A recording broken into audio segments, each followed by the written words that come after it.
happy to see so many of you have survived.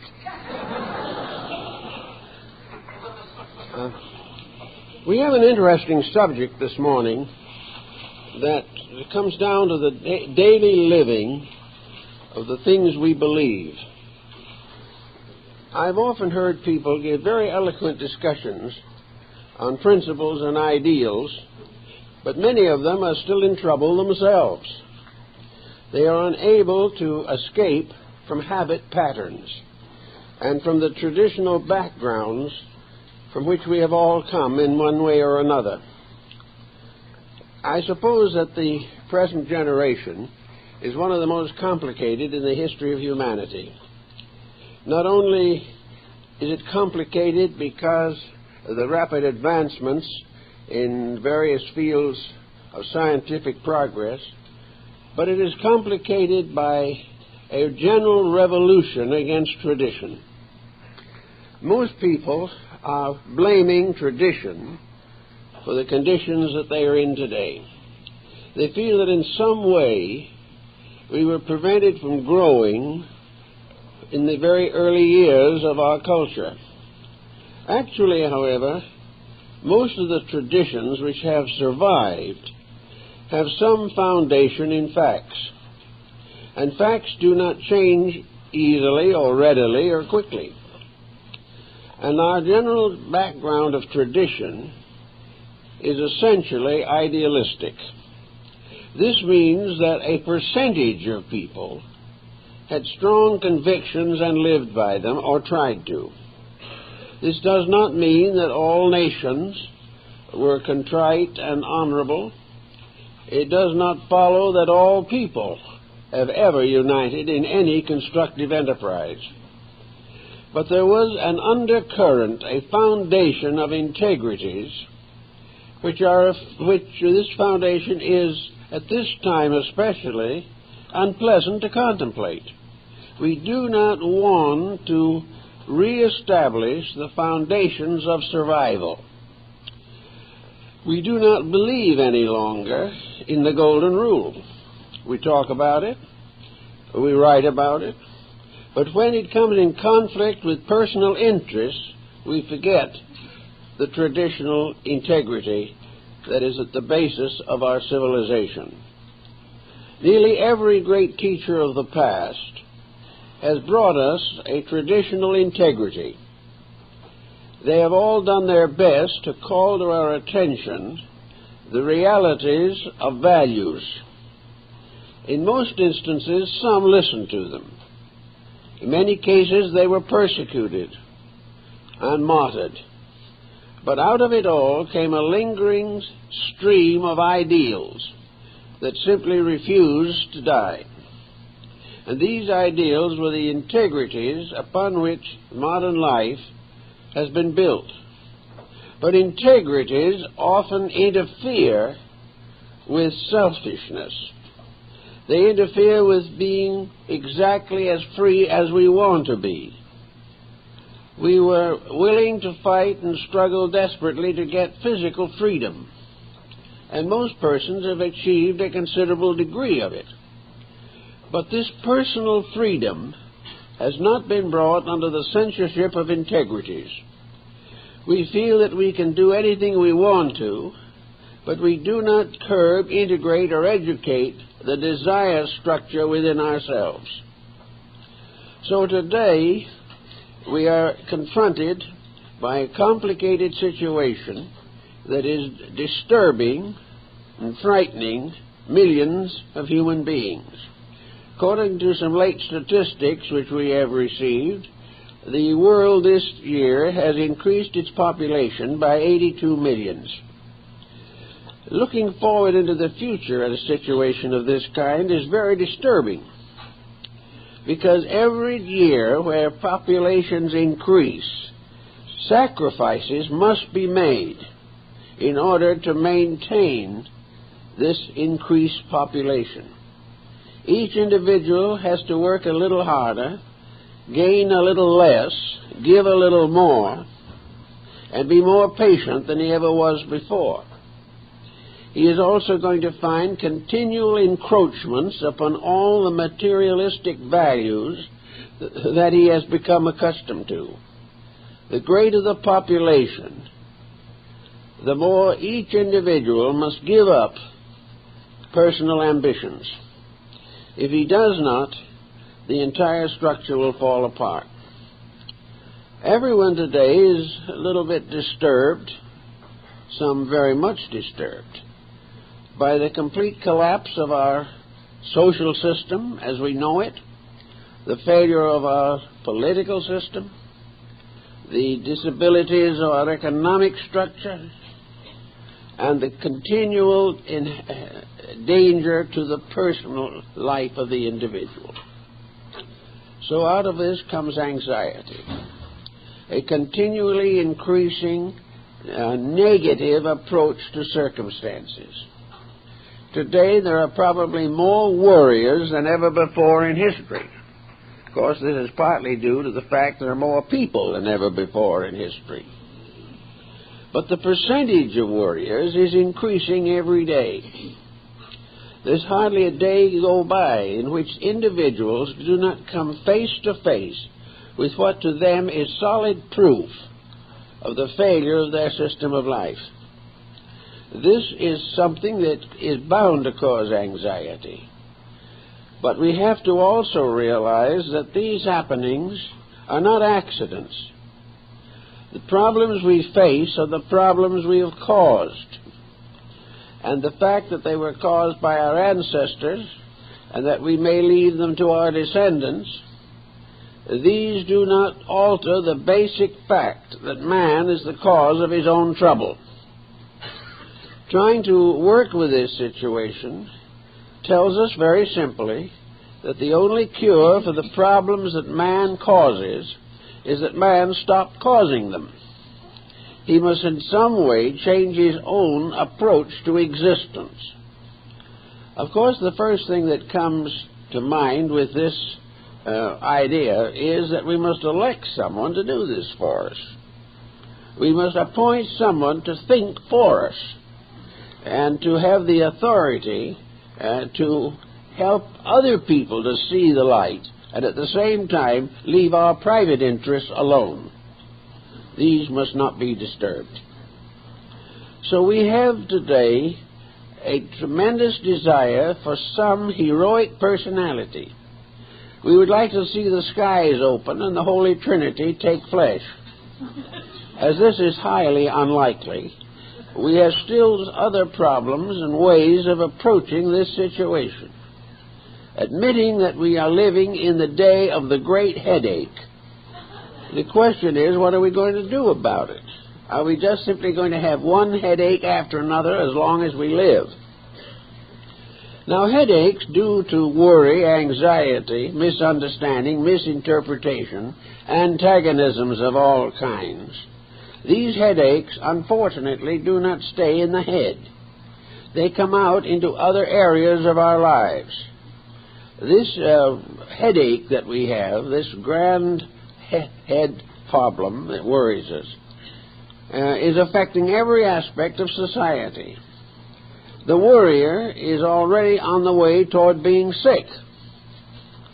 Now, if worry was what was intended, it would be unlikely that it would cause illness and be destructive to the human being.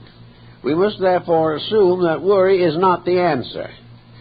Worry is only a means of complicating the difficulty.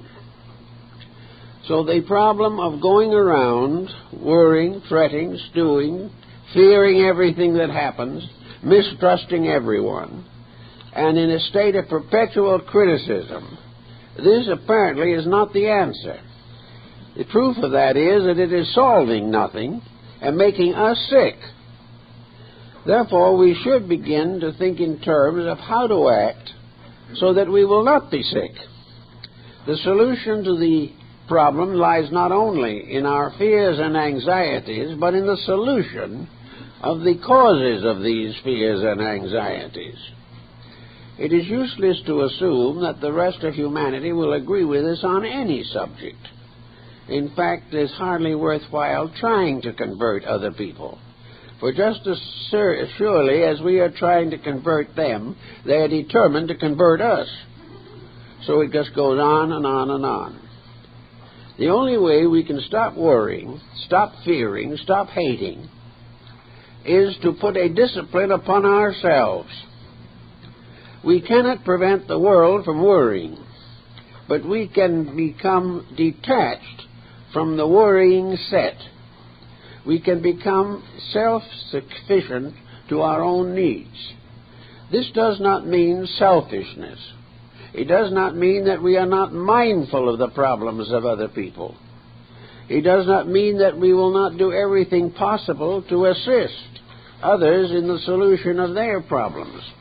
But it means that before we help other people, we must find an answer that will work for ourselves. There is really no use in simply sharing the worries. There is no use in trying to find new worries in everything that happens in life. Now, man has been given a faculty that is probably unique in the world of nature. He has memory, a magnificent equipment that enables him to build his own solutions by remembrances of his own life. History is collective memory. Biography is individual memory. And autobiography is the individual remembering the life he himself is living. Now, from the most fundamental and basic experiences of his life, he has been given the equipment to estimate values, weigh all things, and cling to that which is good. In order to do these things, he must shift his point of security. Everyone wants security. Insecurity is the great measure of our time. It is the problem that we are all concerned with. How can we find security?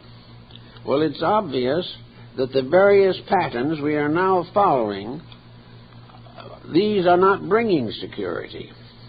The individual today is trying to find his securities where it is not, where these securities have no factual existence. One of the most basic problems here is the emphasis upon wealth. Most people are still convinced that if they have enough money, they are safe.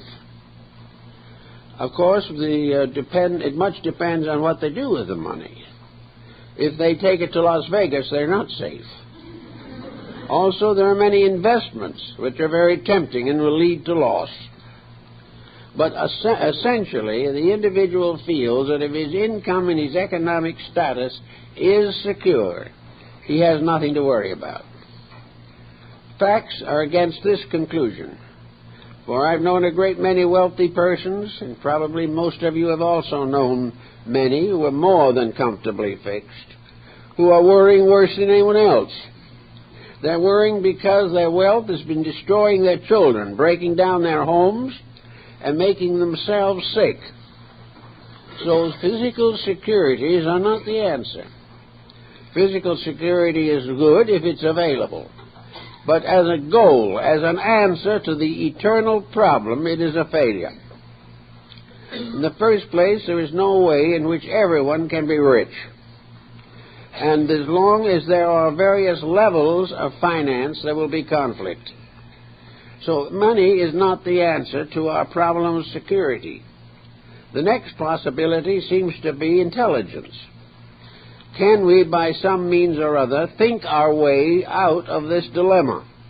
Can the mind solve it? Well, the mind has been producing solutions since the dawn of time. But these solutions are interesting, fascinating, very tempting, and can completely take over the life of a person. But these solutions are not solutions. All the mentality that we've had in the world up to the present time has been unable to cope with war, with crime, or with poverty. The mind tries to find answers, but every answer the mind finds and tries to apply comes face to face with obstacles that the mind cannot solve. The truth of the matter is that the mind is an interesting, fascinating bit of equipment, but it cannot correct the present existing circumstances. Now, the mind has given us a wide area of sciences and philosophies with which to cope with life. The mind has made possible science, but science is not solving anything. Science gives us a cure for some minor ailment, perhaps, or even a major ailment, but in so doing hands to the world mechanisms which could destroy the entire human race. Science has a very great weakness, and that weakness is the failure of humanitarianism in the scientific program. Science is concerned with knowledge. It is using the mind to advance its own purposes. But when it comes to taking care of the widow and the fatherless, science is not a great success. Other fields of learning, the arts, are corrupted. All of the various elements of mental activity show problems. Philosophy in our generation is virtually non-existent. What we call philosophy is a higher intellectual materialism. Our modern philosophies are based not upon ideals, but upon material institutions. We send our young people to the universities, and they have the minds trained. They come back from the university, and within a few years they're in trouble. Even while they're in school, they may be subjected to narcotics, alcoholism, and other corruptions. Therefore, education has not been able to keep its own campus clean. Therefore, there is some question about it being able to solve the problems of mankind. So individuals look in all directions to try to find some answer to this very pressing problem. This mass of problems arising from something that must have a solution in the individual. Man will never be confronted with a problem he cannot solve. But he may be confronted with problems he will not solve because the solutions are inconvenient. Therefore, we can come now to the next issue in the problem. What is there that the individual can cling to in this great stress of modern living? The first natural answer to this is religion. But religion also is at a very serious disadvantage. Religion presents us with abstract virtues. Religion provides us with a concept of an invisible causal universe beyond our perceptions. It also populates this universe with beings invisible to us. And the whole situation sums up in a very simple thought, namely, that religion deals with things we cannot see, and so-called materialism deals with things we can see. It is perfectly possible to see the house we are building. It is perfectly possible to count the shares of stock that we own, but it is not possible to actually, factually estimate the nature of the spiritual world in which we live. This world is shut from us because we do not possess the extrasensory perceptions necessary to make an invisible spiritual causal life visible and tangible to our common everyday living. This places all the advantage in the hands of the materialist. Whatever he is doing, you can see, he can see. The laboratories produce these experiments. So we have facts gathering all the time, more and more facts, and truths gradually disappearing. This means that there is a conflict between invisible principles and visible policies. And as long as this conflict exists, the individual is inevitably over-influenced by the material policies, because he can see them, because they are working in his life, because they are directly the causes of his worries. They become the great entanglement, whereas the solution in principles and ideals, this solution remains elusive, intangible, and is greatly overlooked because it does not immediately prove itself to our physical perceptions. So with this situation constantly undermining our faith, it is very easy to become more and more addicted to worry and less supported by principles which we cannot actually see. The result, of course, has been the gradual rise of a vast materialistic culture. In ancient times, man looking for an answer to things found no answer in the society around him. There was no safety in his own cave, nor was there safety in his relations with those in the caves around him. He was alone, he was struggling against unknown factors, and the material world was as yet an unsolved mystery. Therefore, because he knew very little about the physical universe, he still was able to cling to the spiritual integrities of his tribal beliefs. As he knew more and more about the material world, he became increasingly involved. It became a great mystery, a wonder.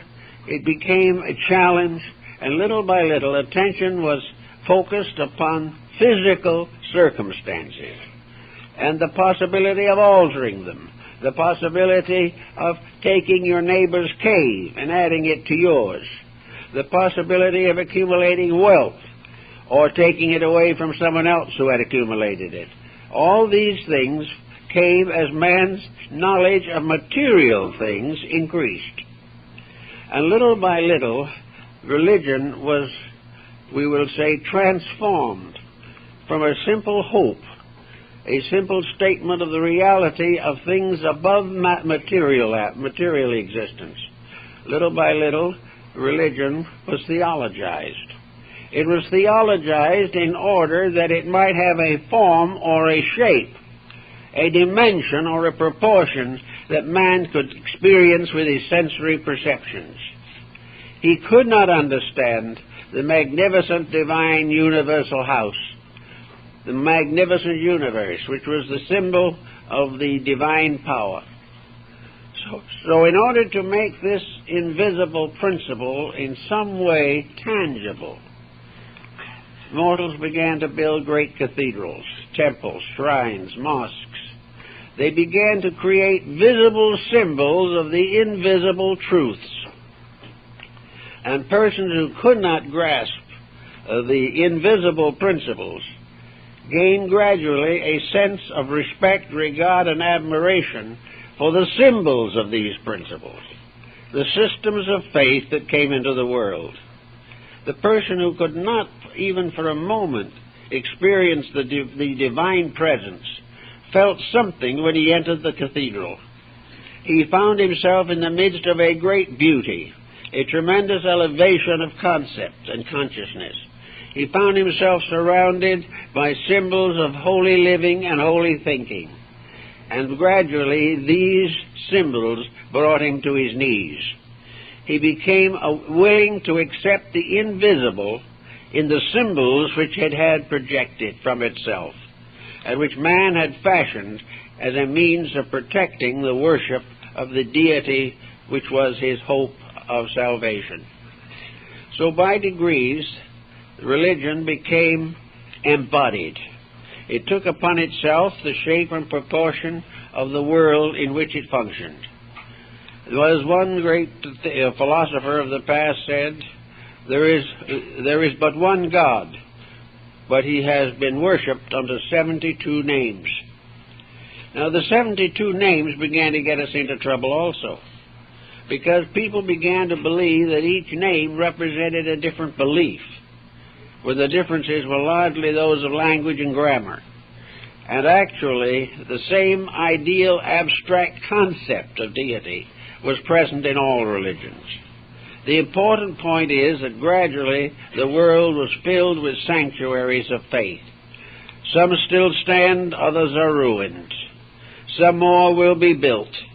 On and on, a certain type of human being will gain the strength of worship by beholding the houses of his deities, beholding the works of other pious people, as these works are exemplified in the stained glass windows and the mighty arches and spans of cathedrals, churches, and temples.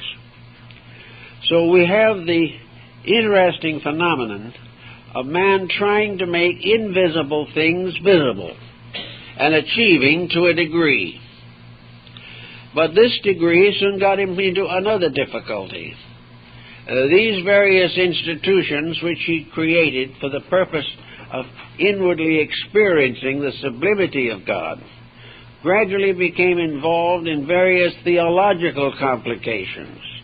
And these complications attempted to standardize men's beliefs, to force them to accept certain doctrines or policies regardless of their own internal attitudes or concepts.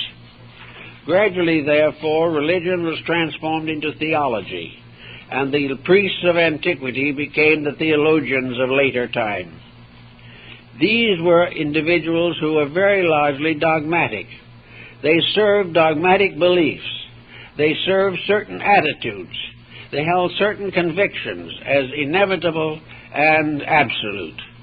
And gradually this descended to the time of the Universal Reformation, so to say, the religious rebellion which brought an end to the medieval world. After the Reformation, religions in Christendom began to break up. More and more individual theologies came into existence. Sect after sect rose, each with its own peculiar concepts and beliefs. And these sects ever since have been locked, to a great degree at least, in an intense competitiveness, an infinite belief that they are right and that therefore others must bend to them. Well, this goes on until another something came along, and that was what we call the Age of Enlightenment, the Age of Humanism. It was then gradually obvious that the public was resenting the dogmatics of theology and was therefore striving to liberate itself from the arbitrary doctrines which were supported only by theological institutions. These doctrines gradually came into conflict with human interests and attitudes. As a result of this conflict, we find finally the rise of science and the definite basic antagonism that developed between science and religion in all its forms. These various changes came to the individual, and in the 20th century find the individual himself without any solid psychological, religious, spiritual, or even scientific support. He comes into a world that is dominated by millions of persons, each with ideas of their own, which cannot be reconciled with the ideas of anyone else. Therefore, instead of having a solid unity upon which to build something, each individual is under the pressure of a common dissimilarity. Everyone is trying to do his thing in his own way, and very often at the expense of other people trying to do their thing. So here we are now in the closing years of the 20th century, and we are here with practically no solid foundation under anything. We are searching for various integrities, and it has been obvious for a long time that science is not going to solve the problem of man's salvation. If it is able to extend the length of life, as it may hope to do, it is only going to give the individual more years in which to be miserable, because it is not giving him any good reason for the life he has. It is not making his life here useful, happy, pleasant, and constructive. It goes on helping him to physically survive, but it does nothing to make his survival important or to make his survival useful to anyone. The idea that he is going to be remembered by his descendants is a vanity in itself, just as certainly as we do not, at this time at least, have any particular regard for our own ancestors. It is all a problem of floating on the surface of an unsolved mystery. And in this condition, many persons just simply give up. They thus see no longer any reason for anything. Yet within themselves they have the faculties necessary to discover the reasons for almost everything. But because of the traditional attitudes, because of the limitations of our educational system, and the corruptions of our economic and political structures, the individual has no moral support to try and improve himself. He feels that the only thing he can gain by going against the system is to end up unemployed. He does not find any solution to the needs of his own inner life. There are things he would like to do, but when he is actually given an opportunity to live according to the convictions he claims to have, these convictions soon fall apart. He says he would live better under better circumstances, but up to now, there have never been any circumstances sufficiently good to make the individual live well. He thinks he's going to. He thinks if his worries are taken from him, he'll be happy. So he has some of them taken from him, and now he's worrying because he hasn't got the worries. That's frightening him.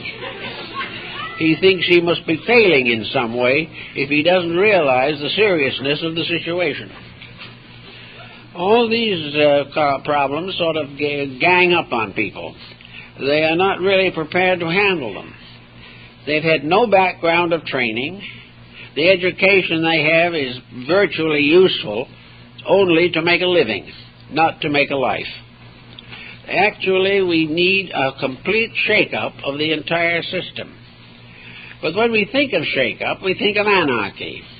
We think of some despotism taking over, destroying our freedom, and forcing us into a state of discipline of some kind. Then we realize that this is also motivated by materialistic ambitions. We are not in a position to solve most of these situations. Now, one thing we have to learn to do, and that is to accept the complication as it is. We must stop dramatizing and emotionalizing it. We must simply say, this is it. This is the way it is. And in all probabilities, in most ways, it is going to stay this way for a while. And it's going to probably stay this way as long as we live. Therefore, we are going to be born into confusion. We're going to struggle with it for our period of embodiment, and we're going to leave the confusion behind when we go. We are not going to change all these things instantly. No matter how hard we try, we have our troubles in common, but our solutions must be individual. The only way we can face this complex is to gradually work out in ourselves an explanation of it, a reason for it, that is sufficiently strong to enable us to live reasonably well and at the same time have a strong living realization of spiritual integrities. Now this sounds like a very difficult thing. But after all, this world in which we live is an amphitheater of natural phenomena. We are here in a world in which everything is lawful or unlawful. Everything is catalogued, classified, and controlled. While we cannot, for the moment perhaps, see the hand of God in the things that happen, we do know that there are universal laws that are immutable. We also know that in nature there are principles which prove beyond any doubt that a universal system does exist, and that this system has the means, the knowledge, the consciousness, the reality to survive all of man's difficulties and also to transcend man's intentions to destroy the system of which he is a part.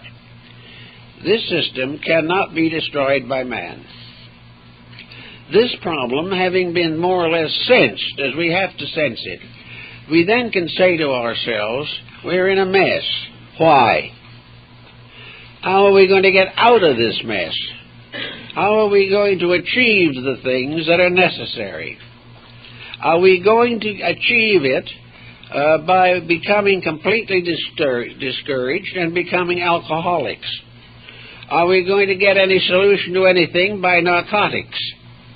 Are we going to make our world better for ourselves and other people by simply walking out into the wilderness somewhere and leaving everything else behind? Can we fulfill our destiny by taking holy orders and vanishing into a religious retreat? Can we actually accomplish anything by walking up and down the street with a banner condemning other people? We have all these attitudes, but none of them actually does anything to solve the problems of our lives. Today we have more groups that are in activistic relationship with others, that are constantly parading, that are constantly objecting, and yet out of it all comes nothing but a great headache. Why? Because this is not the answer. It is not the way we were intended to do it. Until we get down to facts and realize what is necessary, there will be no answer. And when we get to the point where we appreciate the answer, we realize that all the misery we've had was well worthwhile. That it was the only way that nature could educate a wayward creation. That is the only way that nature can bring back the prodigal children that it fashioned into realization of its wisdom and its love, is to allow these children to get into problems they cannot endure any longer, and to discover for once and for all that they cannot solve problems that are greater than themselves. If this begins to sort of trickle into our consciousness, then we begin to have the foundation, not a final solution, but a foundation that will enable us to live the days of our years in a comparative state of acceptance. Not an acceptance of the way things are now, but an acceptance of the necessity that mankind must pass through certain experiences to outgrow his own ignorance. The individual, therefore, can reach a point in which he can live from day to day, observing, reflecting, thinking, feeling, studying, doing everything he possibly can to understand the reason for the situations as they are now. And if he becomes more and more concerned in finding reasons, he will gradually rescue his mental and emotional complex from futility, from the belief that everything is wrong, that there's no solution to anything, and that he was born simply to suffer and die. He does not have to have these negative thoughts. What he has to do, instead of giving up in despair, is accepting the challenge of personal change. He must make certain adjustments in himself. He must gradually release his energies from despair and despondency and focus them upon the understanding of life, the understanding of the way things must be and the way they should be, and the way they will be, regardless of what man does. If we can get to understand, therefore, that we are being disciplined, that the individual is being encouraged to correct his own mistakes and stop making other similar mistakes, he will then perhaps have more energy for solution. There's a lot of work to be done in this world. There is a great need of united effort, but nearly always despondency, neurosis, pessimism, all of these negative attitudes impoverish the resources of the person himself. When he finally centers his mind upon futility, he will find it everywhere. He will become more and more futile in everything that he does. He will become discouraged. He will believe firmly that this world is of no value, and if he gets despondent enough, he may even contemplate suicide. But with all this contemplation and all this negation, nothing has been accomplished except the disintegration of a personal existence. Taking this point as a basis, then, of something to do that is a different point of activity, the individual should begin to try to observe the working of universal law in the various occurrences of his life. He must begin to see reasons for things which he now regards as merely miseries. He must begin to realize that he lives in a world of lawful procedures and that he must abide by them. Now, on some levels, we're beginning to get a little wiser, but up as to now, it hasn't been considered a general improvement. One of the fields in which we seem to be getting a little smarter, at least, is nutrition. We have discovered finally what we should have known always, but which we didn't need to know until we broke the rules, namely that nutrition is a very important factor in life, that it cannot be ignored, that the individual who wishes to have better health must concentrate his attention upon learning how to have better health. He must study the problems of nutrition in himself. He must discover his own mistakes due to appetites. He must discover why he cannot do just what he pleases and at the same time maintain bodily health. So here we'll come face to face with facts, and we're gradually beginning to face them with more or less conscious intelligence. Now, our mental life is also in constant need of nutritional education. What we take into the mind is a phase of our nutritional problem. If we take in the wrong thoughts, we're going to be just as bad off mentally and physically as we would be if we eat food that is improper to our needs. The individual can be allergic to attitudes, and everyone, more or less, is allergic to negative thinking. It will never help him, and it will almost certainly hurt him. Now, this doesn't mean he won't live through it. He may have negative thoughts all his life and past the century mark, but he will simply have extended the period of disappointments, disillusionments, and disasters for himself. Therefore, with nutrition, a very factual thing, the individual has a mental life that needs to be disciplined and needs to be subject to the laws of mental nutrition. He breaks these laws every day in front of his television, or he breaks them every day in the various activities which he considers essential. He takes in a constant stream of bad food. He takes in food that is not only indigestible, but in many cases it is hopelessly poisonous. He does the same thing mentally and physically. If he takes in contaminated mental food, he is going to be sick. And most of the mental conditions of our society lead to a problem of contaminated thinking. Now, the person doesn't have to take this on. He can live in the midst of it, but he does not have to become contaminated. There's no law that says that it has been absolutely necessary, inevitable, or irrevocable that an individual has to become an alcoholic.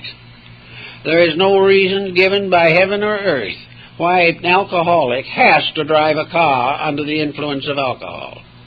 These are things we do ourselves, and our worries are just as futile and useless as these other habits. We have no law that says we have to be frightened. We have no law that says that we have to have a world that does what we please it to do, or otherwise we will be miserable.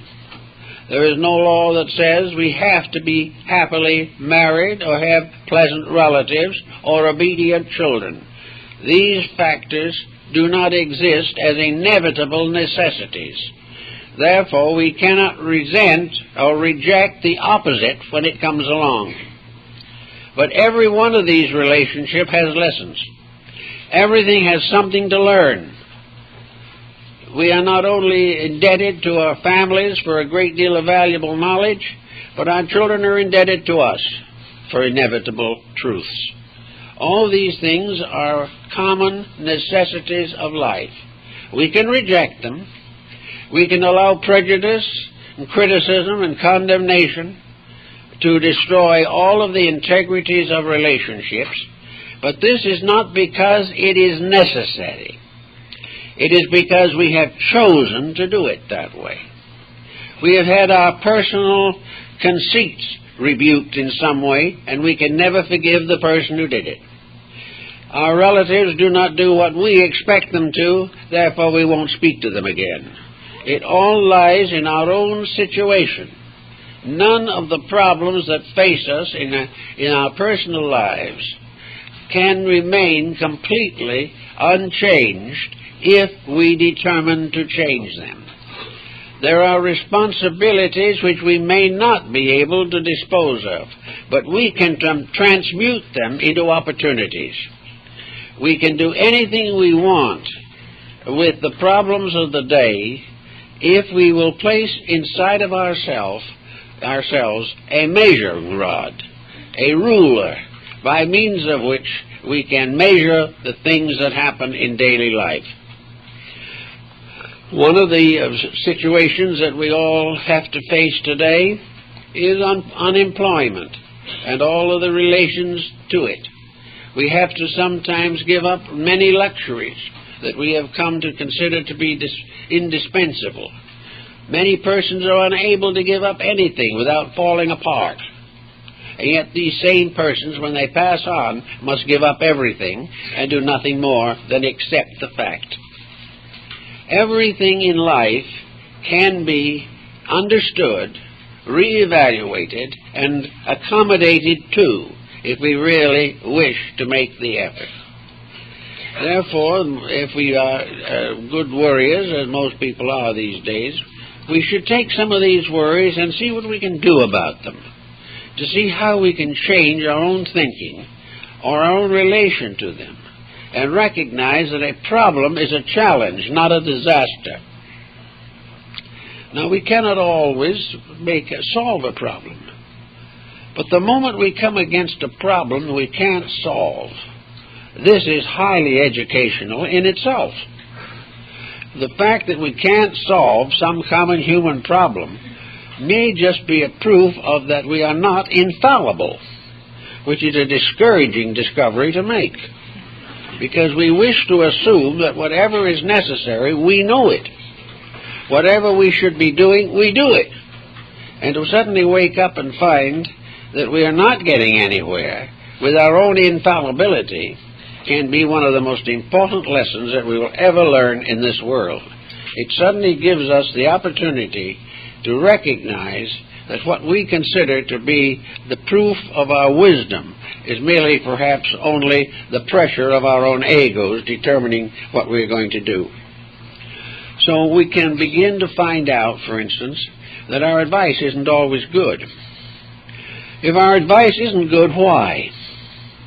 Is it because we've had no opportunity to learn? Is it that our own lives have been so instituted that we are giving advice based entirely upon personal experience? What is the reason why our advice is worthless? Our advice is usually worthless because we have not actually learned any of the lessons of life that would make our advice significant. The individual who has suffered much and come through it can give advice. The individual who has suffered little and is sorry for himself all his life has very little to contribute to human problems. So it's a matter of gradually gaining an integration within yourself. And this integration begins with one basic conviction, that the universe is right. The things that happen because they must happen. And they must happen because the law of cause and effect is immutable. And yet this law never was and never will be a tyrant. The law is not something that is punishing you unjustly or taking away from you things you deserve. The law of cause and effect is reminding you whatever that you want in life that is worthwhile, you have to deserve. You have to earn happiness. You have to earn security, not in the terms of a business venture, but in terms of internal acceptance of value. We all come into this world with nothing. We even have a body that for a long time isn't much help to us. We live a while, 80 years perhaps if we're lucky, and then we leave this world. And we leave it with nothing at all, except what we have developed within our own consciousness. If there's anything that survives, it's the soul and the inner life enriched by good works and by understanding and insight. Other things are useless. If we die of a broken heart because we can't take physical wealth with us, we are really in a very impoverished condition. And if we leave great wealth to our descendants, we are likely to be doing them a great harm. So nature, in its own quiet way, can give us the securities we need.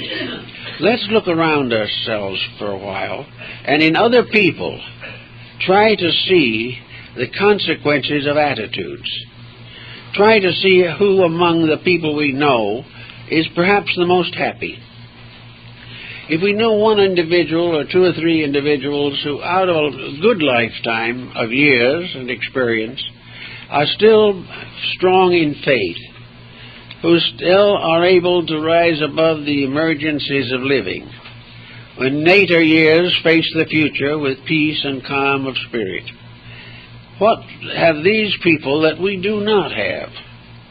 And we'll generally find out that it is a disposition that is based upon constructive reactions to circumstances. These people are not the ones who never suffered, but these are the persons to whom suffering was a maturing power, not a rotting one. We will also find that most of the people who are happy in this world are satisfied with little, cherish the things that they do enjoy with great quietude, with patience, with understanding, with gratitude. These people are grateful for small mercies. We are ungrateful with great blessings. Therefore, our lives are not as theirs are as the years go on. We can find in this world a great many persons whose conditions are no better than our own, but whose attitudes are remarkably better. And this gives us the realization that ours can be bettered also. We are not born pessimists. We have to train ourselves to be a pessimist. We have to gradually eliminate from our lives everything that is good. And we almost always have to blame someone else for the tragedy, because very few people want to accept the fact that they are wrecking their own lives. So out of a little thoughtfulness comes the possibility of the person gaining a stability in this period of stress, which is a thing we are all much concerned with. And we will find ultimately that no change in our outward circumstances will produce this stability. We can move into a smaller house, it may help. We can move into a larger one, which will gratify certain ambitions and bring with it more responsibilities than we can carry. We can do all kinds of physical things, trying to find that peace that the world is seeking. But it will still be elusive, because everything that is physical is transitory, and the only thing that is not transitory in man is his own soul. And this is the thing which he must educate, he must release into manifestation, and he must serve with fullness of heart and mind. So if you finally decide to do something about it, begin the cultivation of constructive living and thinking. Let the mind be concerned with something that is not worldly. Now, many things have come along that people have found to be very helpful in the steadying of their emotional lives. Service to other people is a tremendously remedying factor. To forget our own needs, our own wishes, our own desires, to help persons less fortunate than ourselves, has one great virtue. It takes our minds off of ourselves, and it is the individual with his mind locked on himself who is in the deepest trouble. Then there are all kinds of constructive attitudes. The individual can begin educating his life. And in most persons, the education of his life will involve and must involve some religious insights. Now, religion is a very personal thing. Religion is a relationship between the individual and the divine power behind and within himself. When it is viewed this way, it is called mysticism. For mysticism is the belief in the immediate possibility of direct contact with the divine. It does not require intermediaries. It does not require that the individual follow the concepts or traditions of other persons. It means that through the natural expression of internal integrities, the individual penetrates into the core of himself and receives virtue and refreshment from that power which lies at the root of his own nature. This means, of course, that the calming of the mind is of the greatest importance. The individual who is constantly agitating his thoughts with negative attitudes is not going to have this calmness. But quietude, which was, of course, the basic religious concept of what were called the Quietists, which included the Friends and the Quakers and a number of Oriental sects, this quietude is an expression of the term, "Be still and know that I am God." Instead of worrying, the stillness helps. Stillness is not an escape from worry. It is an internal realization that there is something deeper, more valuable, more useful, and more beneficial than worrying. It is worrying that is locking us away from our own inner lives. All the criticism and condemnation and irritation, no matter how much we believe it to be deserved, is simply cutting out our own internal experience. The more we fix upon outside problems, the less time and energy we have to release internal strength. So one of the simplest things that the worrier can try to do, if he is so minded, is to take on interests that break in on the worry pattern, doing things that are maybe not important physically, but are very important as release of understanding and insight. The studies of arts and crafts, the experience of doing things with the hands, these are very valuable to the person whose mind is troubled all the time. The individual cannot divide his energies equally on two different levels simultaneously. Therefore, if you can't do anything better when the times get pressureful, just sit back quietly and knit. Anything to use a power to separate the person from negative thinking. If you have to keep your mind on something else, this helps. Poetry is of a good nature, is a great help in these pursuits. A very fine inspirational literature can help. Not necessarily a highly advanced intellectual study of the universe, but simply gentle quietude. Poems that reach into the heart of things, that bring gentle messages of peace and contrition to the tired person. But whatever it is, gradually educate your mind until you are able to tell it, I want you to see the good in things. I want you to observe progress. Now, in seeing the good in things, we do not want the mind to find good in the things that have never been any good. We do not want the mind to go back to its old habits. To see the good in things for the average person is to realize that an experience is meaningful, and that out of the things that happen we grow, and that a misfortune is not a blight upon us, but a challenge upon our resources. To accept the challenge of growth, we must avoid the tendency to try to escape growth by economic means or by travel or by change which has no direct bearing upon the facts. If you can achieve a certain amount of peace within your own nature, you can then begin to re-educate yourself.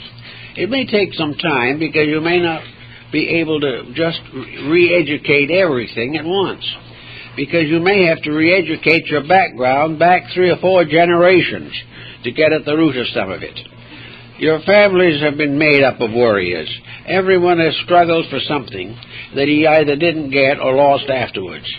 or perhaps even more often got it and no longer wanted it. These things you have to work out in your own life. In childhood, in education, in marriage, in relationship with life, business, children, and everything, we have been taught to be concerned in the sense of being irritated. We have been taught to be critical. We have been taught to dislike rather than accept the major occurrences of existence. We consider change a disaster, when no change can be the worst disaster of all. So with these concepts basically working in us, we must try for the beginning of security, and that is a quiet, perspective relationship with life. When something happens that for the last 50 years has caused us to be angry, the best thing to do is to take a deep breath, relax, and keep quiet. Instead of answering back and starting an argument that might go far enough to break a home, just say nothing. Very quietly let the thing die without adding anything to it. Try never to put salt into an open wound.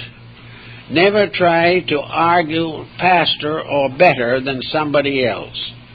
That is how wars are made. Of people out-arguing each other, nations out-arguing each other, each one certain that its ideas are the best and that the other one is wrong. So under doubt, be still.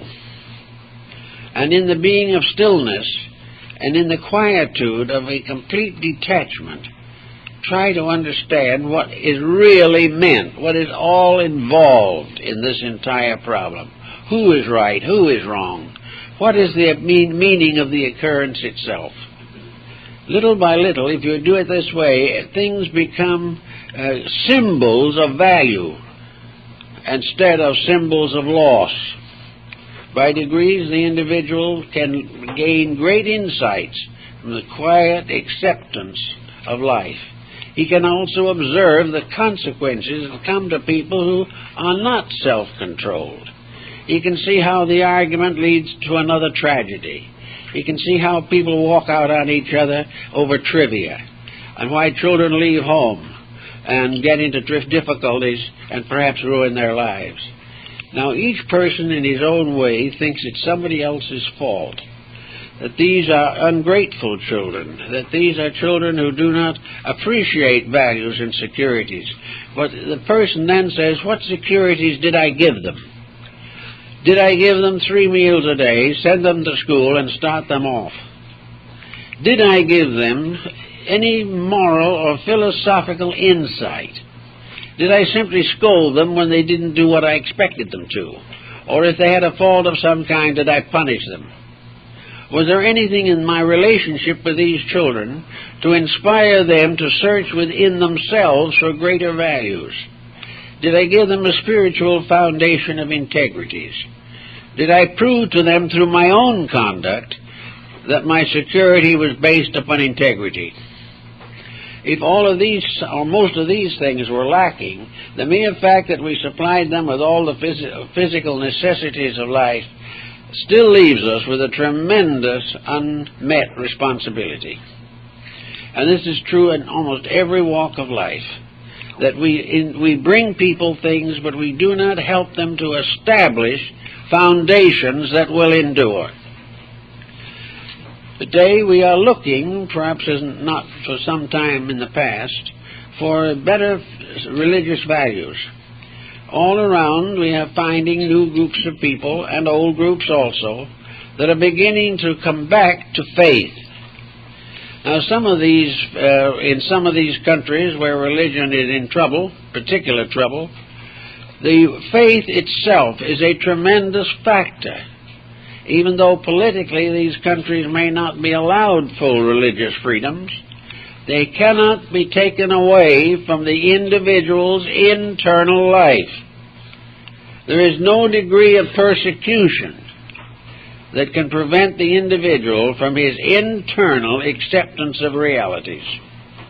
He may not be able to expound them to other people. If he tries to preach them, he may find himself in prison or in worse situation.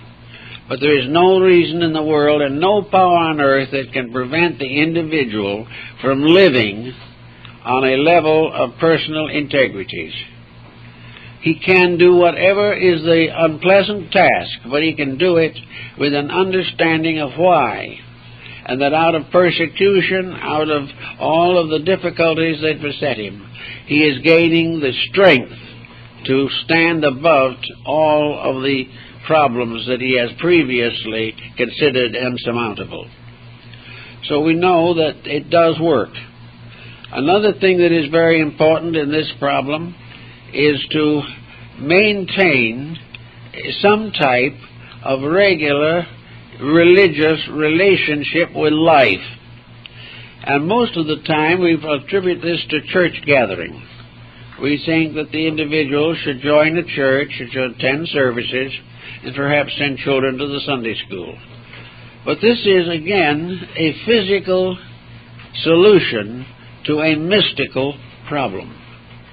I think every churchgoer should give great thought to how he acts on the 6 days a week that he doesn't go to church. This is the problem. Is he able to gradually maintain a higher level of religious integrity in his daily happenings? Is he able to live every day of his life some principle that he has learned from his religion? Is he setting an example to other members of his family? Is he doing the things that prove the sincerity of his religious commitment? The commitment that simply is fulfilled by a donation or fulfilled by attendance in public worship is not enough. It is something else entirely. It is the individual's own internal acceptance of a divine principle. Now, unfortunately, most of our principal religions of today do not give adequate training on what constitutes the real objects of religion. Many religions simply tell us that we should fear God, others that we should love God. But both of these terms are extremely abstract. They're very hard to understand. What we all have to understand every day is that religion, all real religion of every denomination, is a way of conduct. And if the conduct is inconsistent with the creed, the situation is out of order. Therefore, religion in all matters is to have a constructive relationship with life. Religion is the power of the individual to see God or good in the occurrences of his daily existence. It is necessary for the person, if he is truly religious, to become very grateful for the privileges that are given to him in life, instead of constantly beseeching deity to take from him the proper responsibilities which are his own. Religion is better a veneration, acceptance, and service of that which is known to be superior. Therefore, gratitude for the divine privileges is more important than fussing over the human emergencies. We are here by a wonderful rule, a law that has gone on for millions of years. We are the product of life that has been unfolding for counted millennia. We are here because we are unfolding a divine spark within ourselves. Every noble, beautiful, and wonderful deed that we perform is part of a release of the eternal God within us. Every bit of complaint locks that God further into darkness. The individual who does not see God in what is happening to him will not find deity at all. And deity is a presence challenging. It is causing the individual to call upon his spiritual resources. If he believes in peace, religion calls upon him to keep the peace. If he believes in integrities, religion demands that he lives them every day. Now, of course, sometimes it appears to be martyrdom. But for the most part, we can still do a great deal more than we have done. And our first emotion in life should not be criticism of other people or criticism of circumstances, but gratitude for the privilege of learning, the privilege of being here to face problems and solve them, the problem and privilege to live above disasters and catastrophes, and finally to recognize the divine power and the infinite love that rules all things. Most critics have just forgotten that deity is love. They have forgotten that the things they don't like are practical evidence of divine love. If the divine spirit was not all loving as well as all wise, it would permit individuals to make mistakes on and on through the ages until they completely eliminated themselves. It would enable all that is evil to triumph forever, or that the selfishness and littleness of the human being would become the standard of all relationships. This is not true. Actually, that which loveth most is that which chastiseth, that which finds ways to correct mistakes before they become impossible. So as you start out in the day or in any part of your life with a negative attitude on things, with a kind of a glum look, and with a quite definite certainty that everything is going to the dogs, it is much better to be quiet and try to say, where is the lesson? Where is the truth in this thing? What is it that I can do to make sure that my faith is stronger than the emergencies of living? How can the individual prove to himself that his inner resources can carry him through any emergency that arises in his life? There are no emergencies really. Sickness, death are not emergencies. That which is an emergency is when an individual makes a bad decision. This is an emergency. It is because he has forgotten the principles upon which his life should be built. All things natural are not emergencies. It is not an emergency that we grow older. It is not an emergency that we have to give up certain privileges and opportunities as years go by. Everything is that as we grow older, we have the right to live according to a longer perspective of experience. We can make decisions that the young have not yet the power to make. But in every part of life, youth, age, all periods, we are living within a pattern of divine purpose. If we can get this thought sort of fixed in our minds, we will not be so given to all the worries and excitements that come along.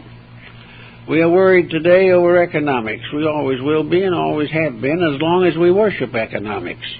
As long as you make the dollar deity, we are going to be out worshiping the golden calf, and we will be always in trouble. If we make our life built upon achievement in the same sense of ambition, and this ambition causes us to be untrue or unkind or unreasonable, we may attain the ambition and at the same time have a stroke or a coronary, because nature doesn't want it that way. Nature doesn't want the individual to live for ambition alone. He wants the individual to have a little ambition and a great deal of aspiration. This is much better. Aspiration means to become more. Ambition means to accumulate more.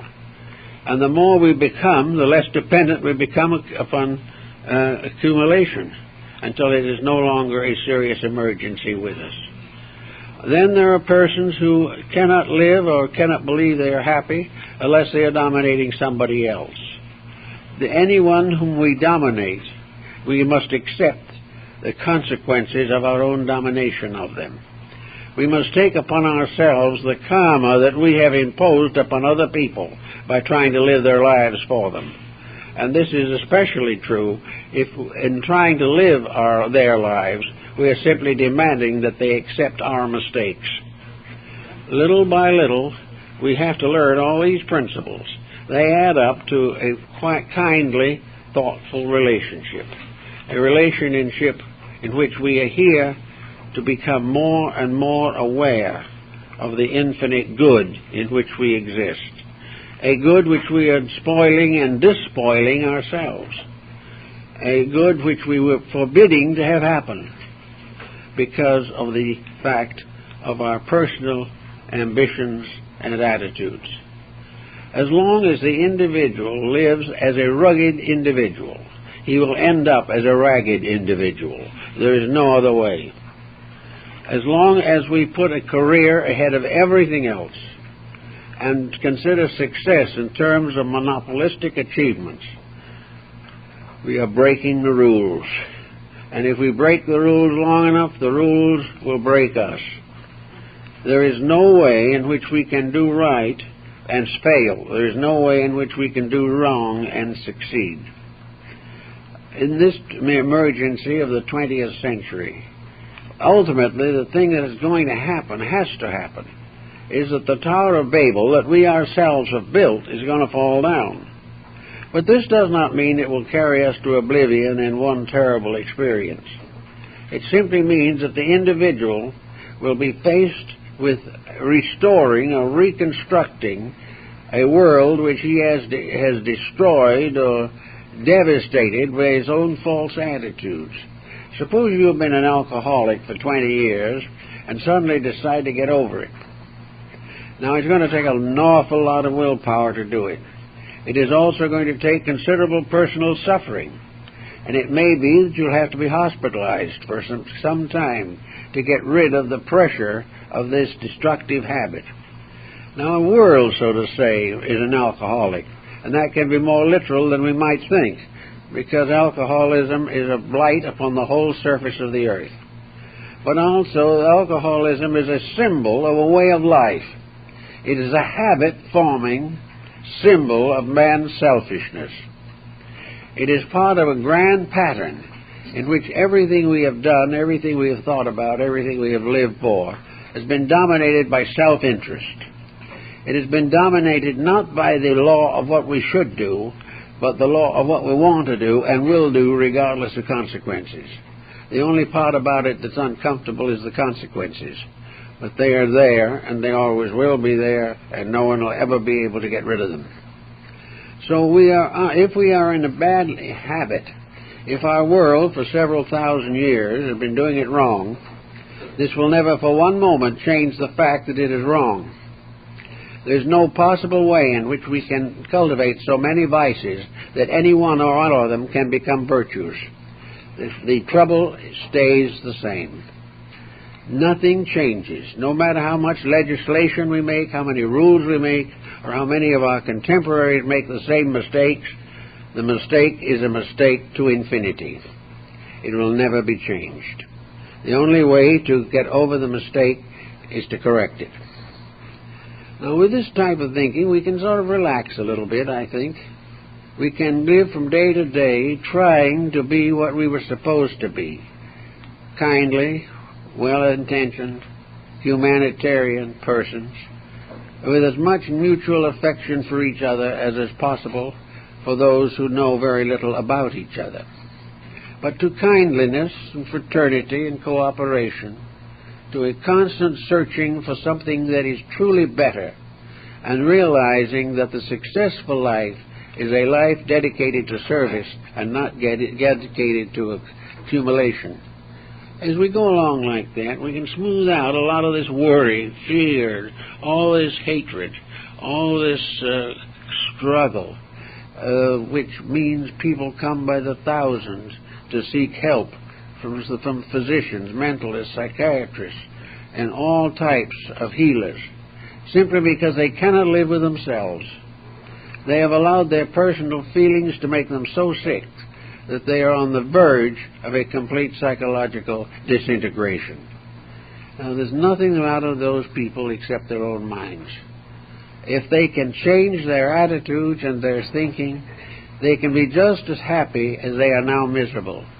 They can be much wiser also, because they will discover that the causes of misery are their own mistakes. If they stop making the mistakes, they will be happy. Not happy maybe in the sense of riotous living, not happy in the sense of going out and expending fortunes on luxuries, but happy in a quiet, peaceful relationship with self. A happiness which is the happiness of the normal person, regardless of his economic estate.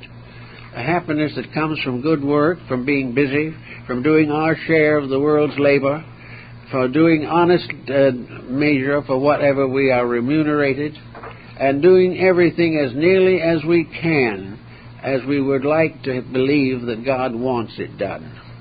That we will try always to keep not only the laws of man, but the laws behind the laws, the eternal laws that never change.